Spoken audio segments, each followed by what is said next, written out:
Y vamos a ubicar el capítulo 2, Efesios capítulo 2.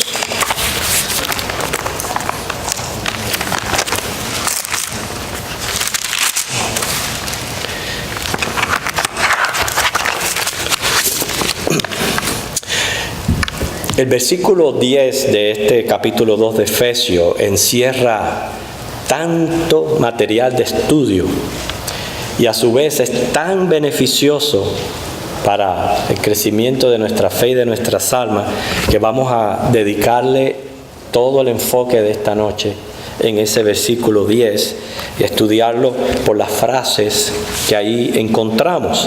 La primera frase dice: porque somos hechura suya. Nuestra doctrina, y para algunos se refieren a ella como teoría creacionista, esta doctrina es fundamento básico de nuestra fe, de nuestra religión cristiana. El mismo Dios en su revelación a través de las páginas de la Biblia menciona una y otra vez el hecho que Él es creador de cielos y tierra. Tenemos el ejemplo en el Salmo 33, versículos 6 al 9, Romanos 1, del 18 al 20, y eso es nada más que por mencionar dos de los muchos que en la palabra Dios se revela como creador. Inclusive ahí en Romanos 1, 18 al 20 está mencionando la misma creación como un testigo evidente, tal que ningún hombre va a poder tener excusas delante de Dios. Sabemos que Génesis 1:1, el mismo comienzo de la Biblia, dice: en el principio creó Dios los cielos y la tierra. Cuando hablamos de creacionismo, hermanos, no quiere decir que nosotros estemos tratando ni de probar a Dios, ni que sea contra la fe. Es cierto que Hebreos 11:1 dice que la fe es la convicción de lo que no se ve. Pero la ciencia, prácticamente, hermano, la que estudia los fenómenos existentes, es dada por el mismo Dios. Lo dice el Salmo 94:10. ¿Quién enseña al hombre la ciencia? Así que cuando estudiamos ciencia y otras materias, como ya a lo mejor les puedo recordar en sus años escolares, cuando estudiaban biología, química, física, geología, geografía, hermano, eso no es otra cosa que estudiar al Creador. Lo que pasa es que tristemente le dan un enfoque que no es el adecuado. Ese es el problema que presenta la oposición. Según Salmo 14:1, son los necios que insisten en negar y desacreditar a Dios. Es increíble que la teoría de la evolución, con todas sus fallas, aún se siga enseñando aún a niveles universitarios. Es triste. Pero noten esto: el hecho de aceptar a un creador implicaría el estudio de él mismo. Y no se puede estudiar al eterno, al infinito, al invisible, sin la revelación de sus escrituras. Y al ir a las escrituras, Dios no solamente revela: yo hice el cielo y la tierra, sino que ahí presenta su carácter justo y santo, su voluntad, que es demandar santidad y justicia en las criaturas. Y esto es lo que no conviene, porque tendrían que ponerle un pare al libertinaje, al estilo de vida que viven. Pero como hay que justificar la existencia, pues entonces tratan de usar a la misma ciencia para ir contra Dios. La ciencia de los necios trata de justificar algunos fenómenos existentes, pero no todos. Por ejemplo, ellos justifican la materia, pero cuando se trata de lo espiritual, de lo personal, bueno, dicen, todo procede de los átomos, y el aspecto personal o espiritual, eso no es más que efecto de la materia cerebral. Y es así como tratan de justificar los fenómenos existentes. Pero como dice, para ser veraces, el único que responde a todos los fenómenos existentes es Dios. No solamente lo material, pero así como lo espiritual personal. Hay una ley en la ciencia que dice que todo efecto tiene que tener una causa. Pero yo digo, eso no basta. Todo efecto tiene que tener una causa, pero también razón de ser, un propósito detrás. Responder no solo quién creó, pero también por qué creó. Bueno, dice la teoría evolucionista que fueron los átomos los responsables de la existencia. No podemos nosotros conformarnos con esto. Repito, no responde a todo lo que existe. Hay algo en el ser, sobre todo en el ser humano, espiritual, personal, que lo lleva a la religión, ¿no? Aunque sea una religión errónea, pero lo lleva a la religión. Y este fenómeno no lo pueden responder los átomos. Si el universo es un efecto y los átomos fueran la causa, tendríamos que hacerle 3 preguntas. ¿Quién creó los átomos? Bueno, pudiera ser que no fueron creados, lo que implicaría que eran eternos en su composición. Lo que nos lleva a una segunda pregunta. Si los átomos fueron eternos en su composición, ¿por qué razón ocurre un cambio de condición tan repentino? Estamos hablando de una eternidad. ¿Por qué razón ocurre un cambio de condición que los llevó a explotar, dando lugar a todas las formas de existencia? La materia animada y también la inanimada. Pero hay que hacer una tercera pregunta, que es lo que yo le digo que está implicado lo que es la religión. ¿Por qué la materia animada obtiene propiedades ahora ya de índole personal? Hermanos, estas preguntas se quedan sin respuestas según los evolucionistas. Yo creo... Tengo una emergencia. Vaya, hermano, no se preocupe. Yo creo, como estoy seguro que creemos todos aquí, que en el principio creó Dios los cielos y la tierra. Dice Hebreos 11:3 que Él creó la materia con el poder de su palabra. Más bien ordenando a la existencia, hermanos. Y creó lo espiritual, lo personal. Y cuando hablo de lo espiritual y personal me refiero ya no solo a seres angélicos, sino a nosotros los hombres. Los creó a su imagen y semejanza.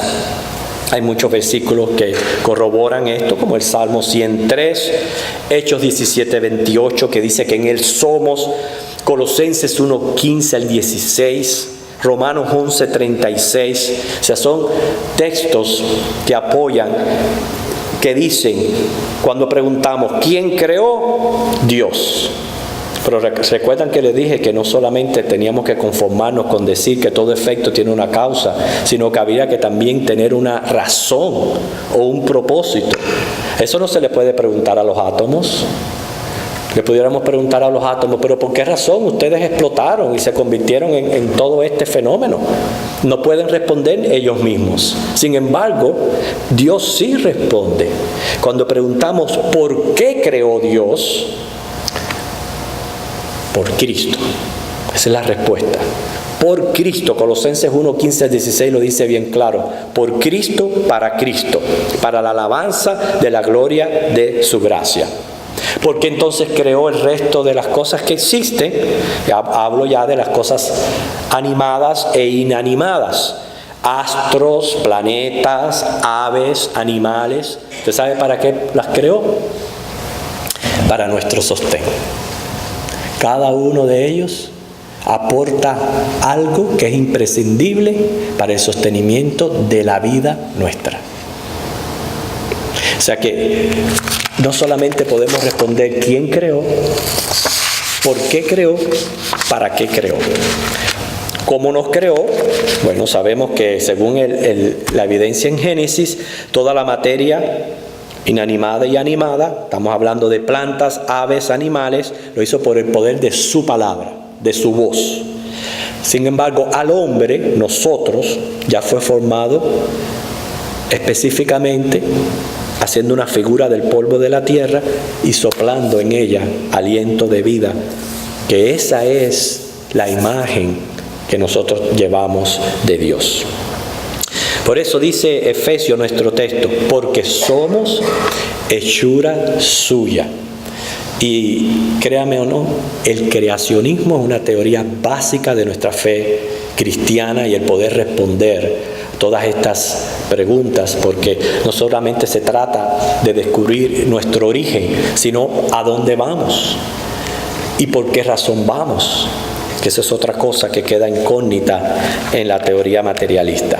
La segunda frase que encontramos dice, creados en Cristo Jesús para buenas obras. Es nuestra segunda frase.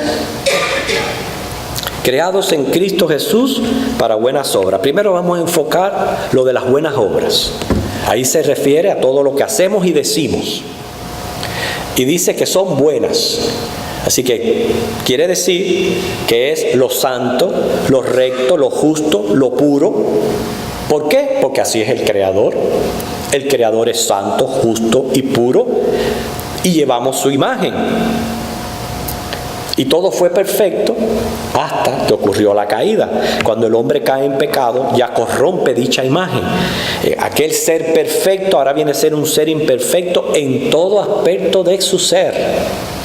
Cuando digo todo aspecto de su ser, es cómo fue corrompido su intelecto, su manera de pensar, su emoción, la manera de sentir, su voluntad, la manera de actuar. Y como consecuencia vino la muerte. Primero la muerte espiritual, que es la separación de Dios por razón al pecado. Y no solamente una separación en esta vida, también en la venidera, a menos que sea redimido y justificado por la sangre de Cristo. Pero también vino la muerte física, que es cómo el cuerpo va degradando físicamente hasta la necrosis. Pero el problema con las buenas obras es que a pesar de que el hombre, Dios le creó con esa capacidad de hacer buenas obras, sabemos que el pecado ha hecho su efecto y sobre todo lo volvió vanaglorioso.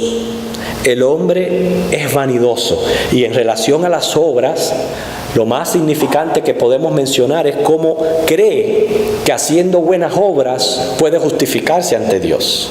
Y sabemos que es incorrecto. Es uno de los conceptos peores que promueven y alimentan las sectas al instruir que la gente debe de hacer obras para justificarse y ganarse el cielo. Eso es precisamente contrario a nuestro estudio anterior, los versículos 8 y 9, cuando dice claramente, no por obras, es por gracia, por medio de la fe. Pero el hombre piensa que haciendo buenas obras se puede ganar el cielo y es un error. Segundo, en lugar de hacer lo bueno, lo justo, mire a dónde lo voy a llevar, al extremo que lo voy a llevar. En lugar de hacer lo bueno, que para eso Dios lo hizo, lo que es justo, ahora hace lo malo.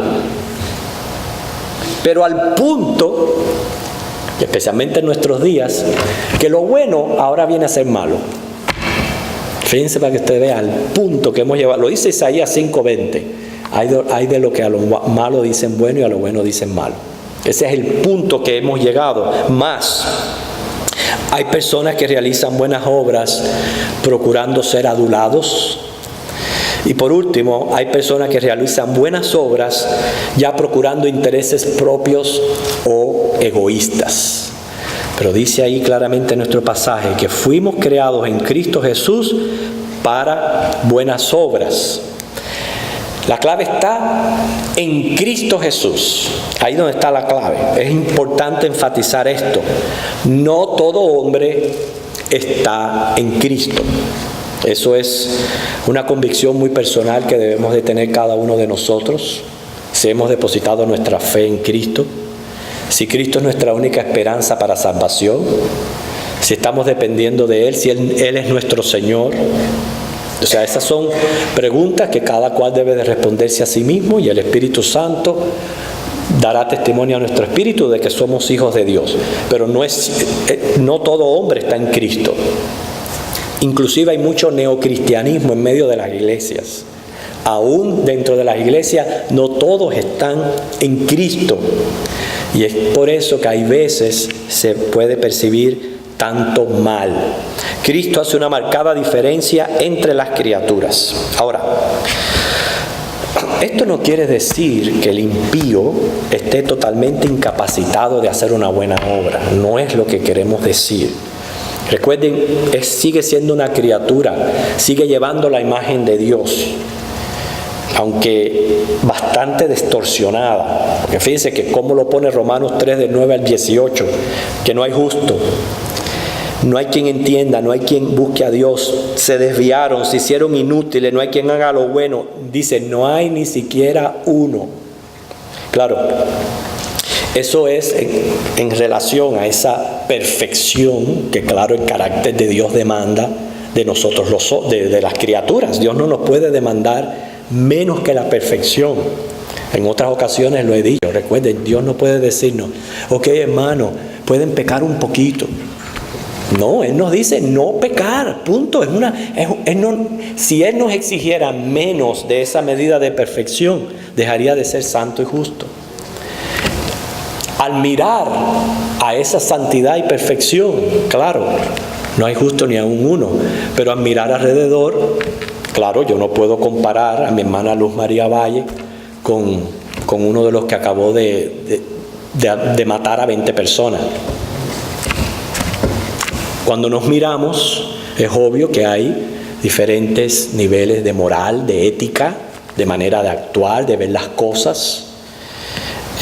Y en eso no quiere decir que un impío no tenga la capacidad de hacer una buena obra y hasta que sea genuina.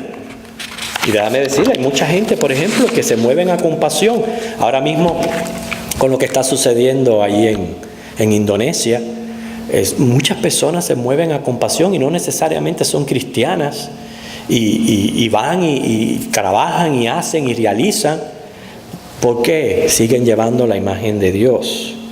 Sin embargo, es muy triste cuando uno realiza buenas obras por las razones incorrectas. Cuando el rico tuvo un diálogo con el Señor y le dijo, maestro bueno, y él siendo Dios le dice, ¿y por qué me llamas bueno? Si no hay bueno solamente es Dios. Es como queriendo decir, obviamente tú me estás viendo que soy un hombre, tú no me conoces. ¿Cómo me dices que soy bueno si no me conoces? No hay hombre bueno, no hay, sino solamente Dios. Claro, Jesucristo es sin pecado, Él es Dios, Él es bueno, pero le quiso enseñar esa lección al rico, que no estuviéramos llamando a la gente buena, porque no lo somos en comparación a la santidad de Dios.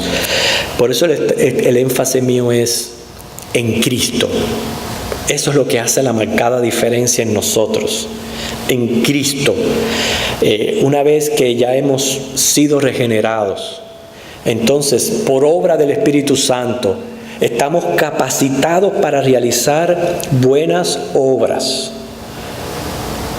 No solamente porque para eso Dios nos creó a todos los hombres para hacer buenas obras, pero ahora hacemos las buenas obras por las verdaderas razones, genuinas, las cuales, según Santiago 2, 18 al 26, pues justifican nuestra fe. Somos llamados a realizar buenas obras, sabemos que no es para ganar nuestra salvación, sino viene a ser un efecto de la regeneración, del nuevo nacimiento en el Espíritu, de ese cambio de naturaleza que experimentamos los creyentes, esa restauración progresiva de la imagen de Dios con la que fuimos creados originalmente. Y entonces, como el Espíritu Santo está haciendo una obra en nosotros, y Gálatas 5, 22 al 23 dice que el fruto del Espíritu es ¿qué? El amor. Como estamos capacitados por el Espíritu Santo, cuando yo realizo una buena obra, es movido a misericordia, a compasión, para solucionar ese problema que prácticamente lo acojo como si fuera mío. Porque eso fue lo que hizo Dios por medio de Cristo, el Señor Jesús. Cuando hablamos que Él mostró su misericordia, quiso decir que sintió compasión de nosotros por nuestro estado de pecadores y porque no podíamos hacer nada para resolverlo. Y por eso fue que Él se entregó en sacrificio. Por gracia, pero movido a misericordia, diciendo yo, hay que hacer algo para redimir a la raza humana. No hay quien lo pueda hacer, tengo que hacerlo yo. Ese amor que está derramado en nuestros corazones es el que me lleva a mí a hacer una buena obra, y es cuando es genuina, cuando sale del amor y de la compasión hacia el hermano necesitado. Quiere decir, no estoy haciendo obra porque me dijeron que la hiciera. Tengo que cumplir, es mi responsabilidad. No porque justifica la fe, no porque esto ni por lo otro, o como en muchos casos para ser adulados o vistos. Esa no es la razón por la que hacemos obra, sino movidos a misericordia. Esto, para decir verdad, no es siempre real en todos, en todo momento. No siempre es real. Hay creyentes también, aún en Cristo, que realizan malas obras o buenas obras, pero por razones impropias. Y hermanos, es en esto que tenemos que trabajar, es en esto que tenemos que corregir. Me lleva al tercer punto del versículo, lo cual expresa las cuales Dios preparó de antemano para que anduviésemos en ellas. Aquí ya está Dios mostrando su voluntad. Es obvio que Dios no nos creó para lo malo. Lo malo surge dentro de nosotros. Dios nos creó para las buenas obras y que andemos en ellas. Andemos. Es un procurar de cada uno de nosotros a diario andar haciendo lo bueno. Sabemos que por gracia somos salvos y que ayudados por el Espíritu Santo vamos a poder hacer obras por amor.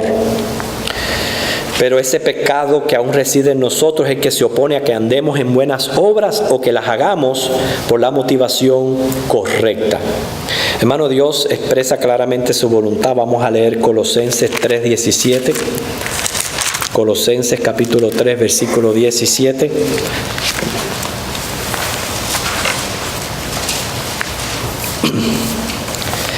Y todo lo que hacéis, esas son obras, todo lo que hacéis, sea de palabra o de hecho, dice, hacedlo todo en el nombre del Señor Jesús, dando gracias a Dios Padre por medio de Él.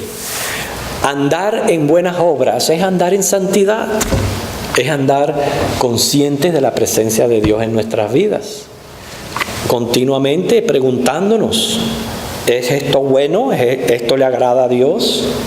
¿Esto que voy a hacer? ¿Esto que voy a decir? ¿Le agrada a Dios? ¿Está en la voluntad de Dios? Y que eso sea lo que me dé la luz verde o la luz roja. ¿Qué? Hacer lo bueno, evitar lo malo. Y hermano, no estamos solos. Quiero decirle que Dios ha puesto en nosotros lo que todos conocemos que se llama conciencia. Y la conciencia dicta cuando uno hace lo bueno o uno hace lo malo. ¿Cómo? Otorga o quita la paz. Perdemos la paz, es lo primero que perdemos cuando no estamos haciendo lo bueno o la voluntad de Dios. O la otorga o la quita de acuerdo a lo que hagamos hecho. Por eso que cuando el hombre ve que se esfuerza en tratar de justificar lo mal hecho, no resulta. Siempre la conciencia le va a dictar, sobre todo nosotros los creyentes, porque como dicen los impíos tienen sus conciencias cauterizadas, pero guiados por el Espíritu Santo podemos confiar en la conciencia. Cada vez que hagamos algo malo, tomemos una decisión incorrecta, que no corresponda a la voluntad de Dios, movidos por sentimientos impropios que no corresponden a la naturaleza cristiana, o apoyados en nuestra propia prudencia. Apoyarse en la propia prudencia es la manera propia de yo definir lo que es bueno, lo que es malo. Cada vez que eso suceda, nuestra conciencia nos lo ha de revelar. Al hacer lo bueno, la voluntad de Dios, vamos a sentir paz, cierto sentido de realización y satisfacción. Pero aún así, siempre va a ser el cumplimiento de un deber. Lo dice Lucas 17, 7 al 10, por medio de una parábola. Lucas 17, vamos a leerla, versículos 7 al 10. Dice: ¿quién de vosotros, teniendo un siervo que ara o apacienta ganado, al volver él del campo, luego le dice: pasa, siéntate a la mesa? ¿No le dice más bien: prepárame la cena, cíñete y sírveme hasta que haya comido y bebido, y después de esto come y bebe tú? ¿Acaso da gracias al siervo porque hizo lo que se le había mandado? Pienso que no. Así también vosotros, cuando hayáis hecho todo lo que os ha sido ordenado, decid: siervos inútiles somos, pues lo que debíamos hacer, hicimos. Yo pienso que eso tiene que eliminar las otras razones impropias por las que las personas hacen obras, que sea procurando adulación o procurando intereses propios o egoístas.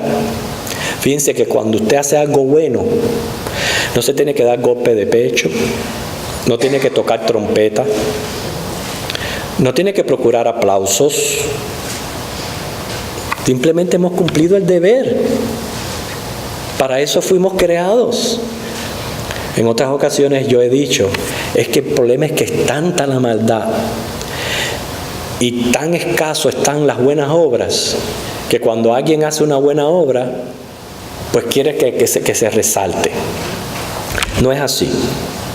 Inclusive Mateo 6 del 1 al 4 es una buena enseñanza de nuestro Señor a la hora de nosotros ser misericordiosos, inclusive ofrendar o darle a alguien. Dice: ¿sabes qué? No seas como los fariseos hipócritas que dan limosnas pero para ser visto. Cuando tú lo hagas, simplemente hazlo y quédate callado y no lo estés diciendo, promulgando. ¿Por qué? Si estamos nada más que cumpliendo nuestro deber. Para eso Dios nos hizo, para que andemos en buenas obras. Por eso somos hechura suya.